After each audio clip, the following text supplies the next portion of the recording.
میں ایک پاکستانی جاسوس تھا۔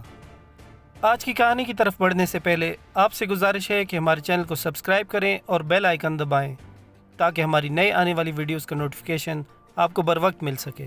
تو چلیے چلتے ہیں سٹوری کی طرف۔ گھر واپس آئے تو بابو جی نے ہمیں ہاتھوں ہاتھ لیا۔ بھگوان کا شکر ہے کہ تم لوگ مکمل واپس آ گئے ہو، انہوں نے کہکا لگاتے ہوئے کہا۔ 2 روز تک میں نے رائے کوٹ میں ہی قیام کیا۔ اس اثناء میں صبح ایک مرتبہ اپنا پیغام آگے پہنچانے کے لیے ہی گھر سے باہر نکلا تھا۔ اگلے روز منگل تھا اور وہ دن جسے نکسل باڑیوں نے اپنے منصوبے پر عمل کرنے کے لیے چنا تھا۔ میں نے گھر بتا دیا تھا کہ میں اپنے ایک دوست سے ملنے جلندھر جا رہا ہوں۔ یار منگل ذرا منحوس دن ہوتا ہے، ایک آدھ روز بعد چلے جانا۔ بابو جی نے مجھے روکنا چاہا۔ آپ کو کمیونسٹ ہو کر ایسی بات نہیں کرنی چاہیے بابو جی، میں نے مسکرا کر ان کو ٹال دیا۔ جلندھر جانے سے پہلے میں پرکاش سے ملا، بزنس کے معاملات پر بحث اور سورن سنگھ سے ملنے کا کہہ کر جلندھر چلا گیا۔ سورن سنگھ نے مجھے ہاتھوں ہاتھ لیا۔ میری اچانک آمد سے وہ بہت خوش ہوا۔ رات میں نے اس کے ہاں قیام کیا اور صبح مارکیٹنگ کا بہانہ کر کے پولیس کپتان کے دفتر کی طرف چل دیا۔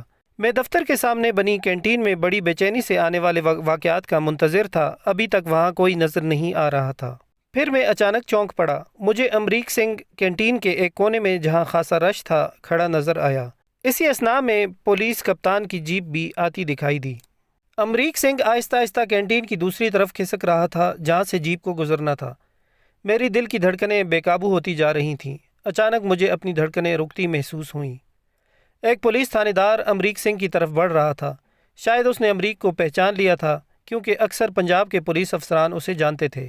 تھانے دار کو اس کی وہاں موجودگی نے مشکوک کر دیا تھا۔ گو کہ ان دنوں امریک سنگھ کو آزادی میسر تھی، پھر بھی تھانے دار نے اپنا شک رفع کرنا ضروری جانا۔ امریک کو بھی شاید اس کی آمد کی خبر ہو گئی تھی کیونکہ وہ مختلف لوگوں کی آڑ میں آہستہ آہستہ دوسری طرف کھسک رہا تھا۔ تھانے دار نے کارکردگی دکھانے کے شوق میں اسے للکارا اور ٹھہرنے کے لیے کہا۔ امریک سنگھ مڑا اور دوسرے ہی لمحے 2 گولیاں تھانے دار کے سینے میں پیوست ہو گئیں۔ اس کی فائرنگ اور نشانہ قابل داد تھا۔ کینٹین میں افراتفری پھیل گئی۔ پولیس کے علاوہ عام لوگوں کو بھی ابھی تک معاملے کی سمجھ نہیں آ رہی تھی۔ لوگ ایک دوسرے کو دھکیلتے ہوئے ادھر ادھر بھاگ رہے تھے۔ میں بھی بھاگنے والوں کے ہجوم میں شامل تھا۔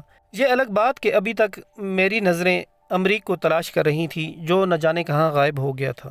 پولیس کپتان ابھی جیپ کے نزدیک ہی پہنچا تھا اور معاملے کو سمجھنے کی کوشش کر رہا تھا کہ کینٹین کے ایک کونے میں ایک میز کی آڑ میں چھپا امریک سنگھ باہر نکلا۔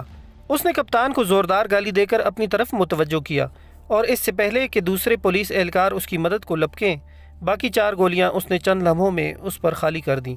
پولیس کپتان الٹ کر دوسری طرف جا گرا۔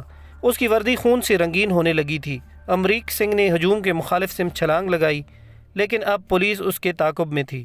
ابھی بمشکل اس نے کچہری کا دروازہ ہی عبور کیا تھا جب بھاگتے ہوئے اس پر فائرنگ کرنے والے ایک حوالدار کی گولی اس کی پسلی میں لگی۔ امریک سنگھ تڑپ کر دوسری طرف جا گرا لیکن چند ہی سیکنڈ بعد اٹھا اور اس کا ہاتھ اپنے کپڑوں میں چھپی ہوئی کوئی چیز ٹٹولنے لگا۔ تعاقب کرنے والوں نے یہی سمجھا کہ وہ کوئی خطرناک چیز نکال رہا ہے۔ اب پولیس اسے مہلت دینے کے لیے تیار نہیں تھی۔ ایک ہی وقت میں 2 اطراف کی فائرنگ نے اسے بھون کر رکھ دیا۔ میں دل ہی دل میں اس کی جوان مردی کی داد دیے بغیر نہ رہ سکا۔ حقیقتاً اس کے کپڑوں میں ایک خالی پستول تھا جس سے وہ کسی کا کچھ نہیں بگاڑ سکتا تھا، لیکن اسے علم تھا کہ ایک مرتبہ زندہ قابو آ گیا تو پولیس اپنے روایتی 3rd ڈگری تشدد کے ذریعے اسے زبان کھولنے پر مجبور کر دے گی۔ شاید اسی لیے اس نے پولیس کو دھوکہ میں ڈال کر مرنا قبول کر لیا کہ اپنا راز بھی اپنے ساتھ ہی لے جائے۔ چند منٹ کے اندر ہی پولیس نے کچہری کے چاروں سمت گھیرا ڈال لیا تھا۔ ایس پی کو شدید زخمی حالت میں ہسپتال پہنچایا گیا جہاں وہ آپریشن تھیٹر میں پہنچنے سے پہلے ہی مر گیا، جبکہ تھانے دار سوہن لال موقع پر ہی دم توڑ گیا تھا۔ ایسے خطرناک موقع پر موجودگی اصولاً غلط تھی۔ تربیت کے مطابق مجھے بھیڑ بھاڑ اور ہنگامہ خیز جگہوں سے اجتناب برتنا چاہیے تھا، لیکن اسے میرا بے پناہ تجسس کہہ لیجئے کہ میں نے وہاں سے اس وقت تک ہٹنا پسند نہ کیا جب تک پولیس اس کی لاش کو اٹھا کر نہیں لے گئی۔ جب میں واپس سورن سنگھ کے پاس جا رہا تھا تو میرے ذہن میں بابو جی کے بارے میں کئی طرح کے خطرات سر اٹھا رہے تھے، لیکن ایک انہونی طاقت مجھے احساس دلا رہی تھی کہ اس محتاط کمیونسٹ نے آنے والے واقعات کی فوراً پیش بندی کر لی ہوگی اور پولیس کبھی اس تک نہ پہنچ سکے گی۔ دوپہر تک میں کچہری کے ارد گرد گھومتا رہا۔ اس کے بعد سورن سنگھ کے پاس آ گیا۔ سورن سنگھ کا خیال تھا کہ شاید میں اس کی پیشکش سے فائدہ اٹھانے آیا ہوں، لیکن جب میں نے اسے بتایا کہ میں یہاں صرف تفریح کرنے آیا ہوں تب بھی اس نے میری خاطر مدارات میں کوئی کمی نہ آنے دی۔ میں نے پہلے ہی بزنس ٹرپ میں اسے قابو کر لیا تھا۔ سورن سنگھ نے مجھے بتایا کہ کرنل باجوہ اس پر خاص طور پر مہربان ہے۔ اس نے بٹنڈا کے بہت سے آفیسرز میس کی باقاعدہ سپلائی اسے دلا دی ہے اور آرمی ہیڈ کوارٹر میں بھی اس کی باقاعدہ رجسٹریشن کروا دی ہے۔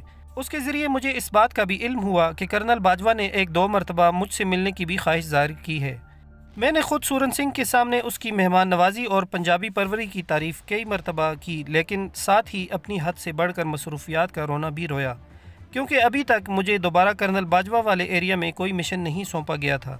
سورن سنگھ نے ایک مرتبہ پھر مجھے اچھی خاصی تنخواہ اور بہت سارے الاؤنسز کی پیشکش کی، لیکن میں نے اسے بتایا کہ نوکر مالک کے رشتے میں دوستی نام کی کوئی چیز باقی نہیں رہ جاتی، صرف اطاعت ہی اطاعت رہ جاتی ہے، اور میں اسے اپنا دوست بنانا چاہتا ہوں۔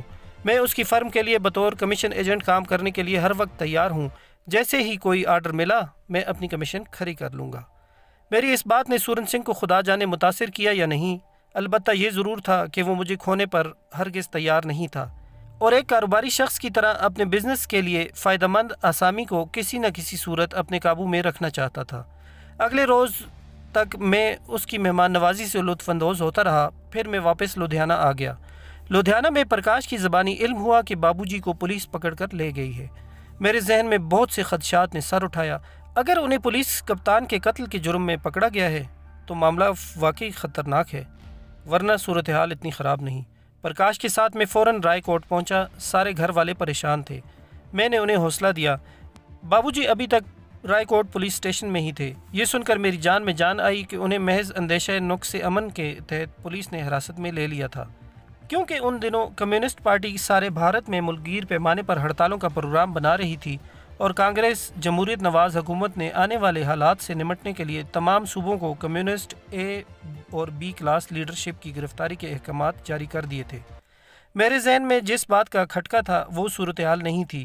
بابو جی کی سیاسی بصیرت کو میں داد دیے بغیر نہ رہ سکا۔ جس روز پولیس کپتان کو قتل ہونا تھا، عین اس روز الصبح وہ طے شدہ پروگرام کے مطابق گرفتار ہو گئے تھے۔ یہ بات ان کے لیے کچھ مشکل بھی نہیں تھی۔ سی آئی ڈی والے ان سرگرمیوں پر پہلے ہی نظر رکھے ہوئے تھے۔ انہوں نے اس روز رات کو ایک جلسے میں دھواں دھار تقریر کر دی اور صبح دھر لیے گئے۔ اس طرح انہوں نے خوبصورت چال چل کر جالندھر والے قتل میں اپنے ملوث ہونے کے امکانات ہی ختم کر دیے تھے۔ پولیس کے وہم و گمان میں بھی یہ بات نہیں آ سکتی تھی کہ یہاں کوئی نکسل باڑی بھی رہتا ہے۔ شام تک بھاگ دوڑ کر کے ہم نے بابو جی کے اچھے چال چلن کی ضمانت دینے کے بعد ضمانت کروا لی تھی۔ رائے کوٹ کے سرکردہ افراد کا تعاون ہم نے اپنے وکیل کے ذریعے حاصل کر لیا تھا۔ رات تک ان کی رہائی عمل میں آئی تو سب نے سکھ کا سانس لیا۔ بابو جی حوالات سے نکلتے ہی مجھ سے بغل گیر ہو گئے۔ بابو جی چھوڑیے اب سیاست کو، اس میں رکھا ہی کیا ہے، لدھیانہ چلیے، کاروبار سنبھالیے۔ میں گھر واپس آتے ہوئے راستے میں ان سے کہا، بیٹا پچھلے 5 سال سے میں خاموش تھا، اس لیے کہ تمہاری ماتا جی بڑے چھوٹے دل کی مالک ہیں، اور پرکاش بھی اکیلا تھا۔ پھر مجھ پر اپنا ہی نہیں تمہاری موسی جی کا بوجھ بھی تھا۔ اب سالگرام اپنے پاؤں پر کھڑا ہو گیا ہے، اور سب سے بڑی بات تو یہ ہے کہ میرے 2 پرکاش ہو گئے ہیں۔ اب مجھ سے رہا نہیں جاتا۔ میں اپنے کاج سے کیسے پیچھے ہٹ جاؤں؟ مجھے تمہاری صلاحیتوں کا علم ہے بیٹا۔ میرا وشواس ہے کہ تم کبھی گھر والوں کو میری کمی کا احساس نہیں ہونے دو گے۔ بابو جی کے جواب میں چھپے اعتماد پر میں کٹ کر رہ گیا۔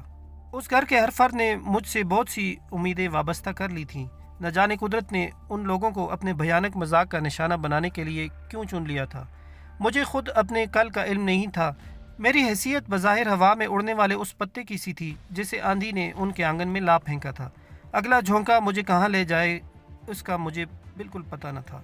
کبھی کبھی تو ان لوگوں کی حالت پر مجھے رحم آنے لگتا تھا۔ اس وقت میرا دل چاہتا تھا کہ یہاں سے بھاگ جاؤں، کہیں اور پناہ لے لوں، کوئی اور سیف ہاؤس بنا لوں۔ ممکن ہے اس مرحلے پر میری جدائی ان پر زیادہ شاق نہ گزرے، لیکن وہ عظیم جذبہ جو میرے وجود میں کار فرما تھا ان جذبوں پر غالب آ جاتا۔ میری ٹریننگ کا تقاضا تھا کہ میں یہاں جمع رہوں، ایسی محفوظ پناہ گاہ جانے پھر میسر ہو کہ نہ ہو۔ میں نے ایک کمٹمنٹ خود سے ضرور کر رکھی تھی کہ زندگی میں اگر ایسا مرحلہ آ گیا جس کی توقع ایک جاسوس کو رکھنی چاہیے تو کبھی اس ہنستے بستے گھر پر آنچ نہیں آنے دوں گا۔ گھر پہنچے تو ماتا اور موسی جی کے چہرے کھل اٹھے۔ انہوں نے بابو جی کی رہائی کا کارن بھی میری آمد کو ہی جانا۔ ایسی تمام باتیں ان کی نظروں میں میرا مان بڑھا رہی تھیں۔ انہیں پونم سے میری نسبت طے کرنے پر فخر محسوس ہو رہا تھا۔ پونم کے رویے میں اس روایتی حجاب نے جگہ پا لی تھی جو مشرقی دوشیزاؤں کا خاصہ ہے۔